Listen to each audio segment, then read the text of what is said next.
It's a painful process as Ukrainian soldier Yana Zalewska has her shrapnel scars treated in a Lviv hospital. The 23-year-old is a drone pilot. But it was a Russian drone which struck her dugout in eastern Ukraine in August and tore up her face and hands.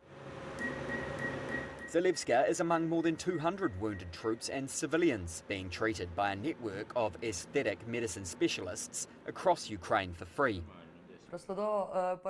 Before the injury, I wanted to change something in my face, correct things with the help of surgery.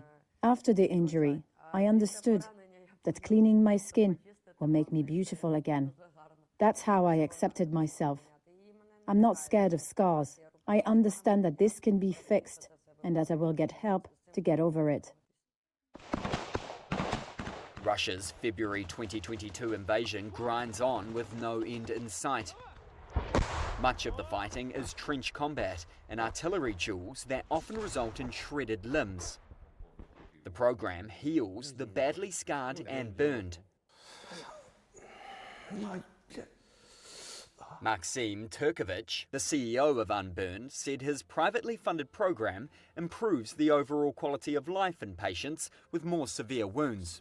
Very often we're talking about how a person moves and moves different parts of body. So, for example, when the patient has scars on his hands, very often he has no opportunity to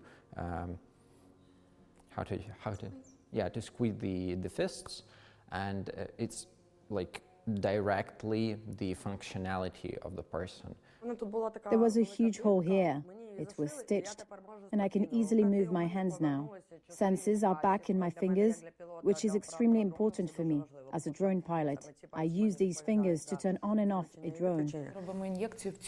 Alexander Chaika, an acrobatics instructor from Kyiv, is receiving treatment on his amputated leg, lost when a tank shell hit his trench. Around half of amputees have scars on their stumps, which make it uncomfortable and sometimes unbearable to wear prosthetic legs. While the treatment reduces pain, Alexander says the care also helps the wounded deal with psychological impacts. There are wounds which boys need to address and work on. I know that some soldiers who have wounds on their faces start to shut themselves off. They develop insecurities.